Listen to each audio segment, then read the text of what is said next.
এবার আওয়ামী লীগ নেতাকে গ্রেফতারে বিএনপির দু গ্রুপে সংঘর্ষ। আওয়ামী লীগ নেতাকে গ্রেফতার করা এবার পক্ষ বিপক্ষ নিয়ে বিএনপির দুই গ্রুপের মধ্যে দফায় দফায় সংঘর্ষ হলো। আর এই ঘটনাটি ঘটে গেল রাজশাহীতে। পরে সেনাবাহিনী গিয়ে পরিস্থিতি নিয়ন্ত্রণে আনে। গত শুক্রবার সন্ধ্যায় শুরু হওয়া এই সংঘর্ষ রাত 11:30 পর্যন্ত চলে। সংঘর্ষ চলাকালে কয়েকটি হাতবোমা বিস্ফোরণের ঘটনা ঘটেছিল।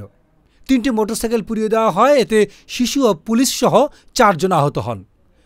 নগরীর দড়িখনপোড়া এলাকায় মহিলা দলের সহক্রিয়া বিষয়ক সম্পাদক লাভলি খাতুনের বাড়িতে এই হামলার ঘটনা ঘটে।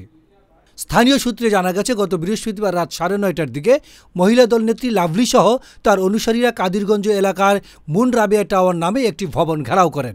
ওই ভবনের একটি ফ্ল্যাটে পরিবার সহ থাকেন নগরীর বোয়ালিয়া পশ্চিম থানা আওয়ামী লীগের যুগ্ম সম্পাদক মুস্তাক আহমেদ বাবু ওরফে ব্যাটারি বাবু। আওয়ামী লীগ সরকারের পতনের পর ব্যাটারি বাবু ও তার ভাই সাব্বির বাবুর বিরুদ্ধে ছাত্র জনতার উপর হামলার অভিযোগে মামলা হয়। লাভলি দাবি করেন, তারা ভবনের ভেতরে আওয়ামী লীগ নেতা মুস্তাক আহমেদ বাবুকে ঢুকতে দেখেছেন। তারা ভবনটি ঘিরে রাখলে যৌথ বাহিনী অভিযানে আসে। রাত 11:30টার দিকে অভিযান চালিয়ে ওই ভবনে মুস্তাককে পাওয়া যায়নি, যদিও ভবনের নিরাপত্তা প্রহরীরা খাতায় প্রবেশকারী হিসেবে মুস্তাকের নাম দেখা যায়। তারা ভবনটি ঘিরে রাখলে যৌথ বাহিনী অভিযানে আসে। রাত 11:30টার দিকে অভিযান চালিয়ে ওই ভবনে মুস্তাককে পাওয়া যায়নি, যদিও ভবনের নিরাপত্তা প্রহরীর খাতায় প্রবেশকারী হিসেবে মুস্তাকের নাম দেখা যায়। এছাড়া সিসি ক্যামেরার ফুটেজেও মুস্তাককে তার স্ত্রী ও সন্তানের সঙ্গে ভবনে ঢুকতে দেখা গিয়েছে।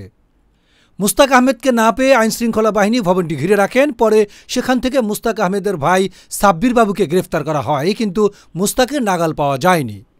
স্থানীয় সূত্র বলছে, মুস্তাক আহমেদ বাবুকে না পাওয়ার জন্য মহিলা দল নেত্রী লাভলি সাবেক যুবদল নেতা মারুফ হোসেন জীবনকে দায়ী করেন। এতে ক্ষুব্ধ হয়ে মারুফের লোকজন সন্ধ্যায় দাড়িখরবোনা এলাকায় লাভলির বাড়িতে হামলা চালায়। স্থানীয় সূত্র বলছে, মুস্তাক আহমেদ বাবুকে না পাওয়ার জন্য মহিলা দল নেত্রী লাভলি সাবেক যুবদল নেতা মারুফ হোসেন জীবনকে দায়ী করেন। এতে ক্ষুব্ধ হয়ে মারুফের লোকজন সন্ধ্যায় দড়িখরবোনা এলাকায় লাভলির বাড়িতে হামলা করেন।